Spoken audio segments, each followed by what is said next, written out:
Yo boys, what's going on? So in today's video, I'm just going to be covering how to succeed on high ping. And this is coming from a high ping player. I play 130 ping, sometimes 150 in game. So I'm not exactly Jobo ping, so I'm not like 100 ping.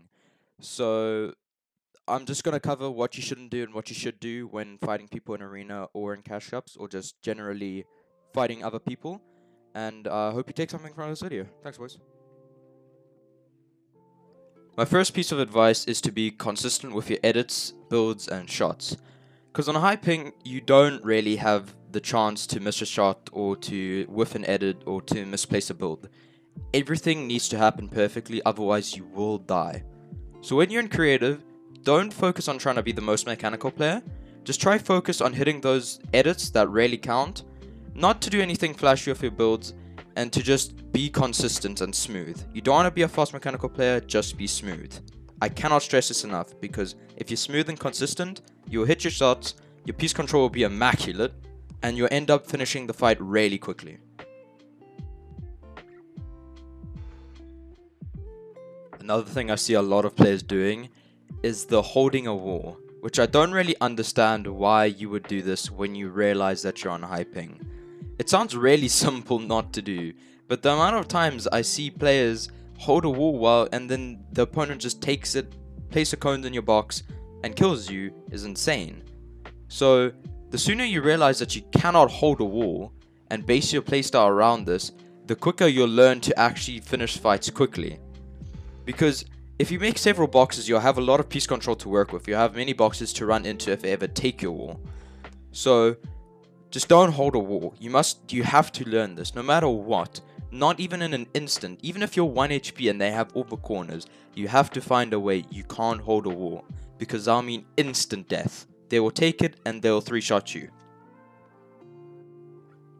Now, the third step into succeeding on high ping is actually really simple, but a lot of people don't take this into account because they just don't think it's really important.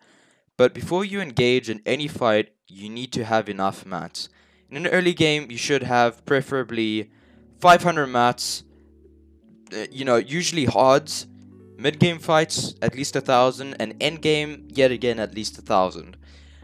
But you need to have at least those, and most of them need to be hards. Because if you go into a fight, if you have 500 or 1,000 and you go into a box fight, that's fine, okay, that'll last you. But if you go into a build fight and you don't have enough hards and not enough mats in general, you'll die because they'll have more mats than you because they're more prepared than you. Because even though they're not on high ping, they've taken their time out of their loot path to get mats. This game revolves around building, and if you can't do that and you don't have mongrel aim, you'll die. They'll box you like a fish and then they'll just one-shot you. So you need to farm mats to at least 500 mats early game, 1,000 to 1,500 for mid game, and 1,000 for end game. That's obviously just a base. If you don't have exactly that, don't stress, but just keep it around those numbers, and you'll be good to go if you ever get into a build fight or a box fight. The last thing I wanted to talk about is actually probably the most important thing, and it is realizing that it's your fault that you died. It's not your ping's fault, because if you keep blaming your ping, you're gonna get tilted, so that's gonna make you play worse, and B, you're not gonna learn anything. Because as soon as you blame RNG, you're gonna think, oh, it's not in my control, there's nothing I need to improve, I'm already a good player. That is not the mindset you want to have. And if you want to see more about mindset, go watch my other mentality video, but other than that, you want to take responsibility for your mistakes. You don't want to be the person that just blames the game when they die. Even despite your ping, maybe you made a stupid edit, you jumped in their face, or you opened yourself up to other shots, or you didn't cover your back. It could be anything. But as soon as you die, you need to think back and say, okay, it was my fault that I died, but why did I die? What mistakes did I do? Not only will that make you much calmer, and it won't affect your mindset too much, but it will get you into a growth mentality. You will start to learn.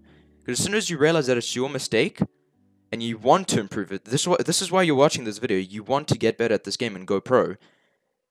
You're getting into that mentality where you're trying to grow and get better and learn from your mistakes. And the quicker you do that, the quicker you have a chance at going pro despite your ping. Another thing that is crucial to playing on high ping is your aim. If you do not have good aim, you're not going to succeed because you can't rely on your mechanics. You have to rely on your aim and game sense.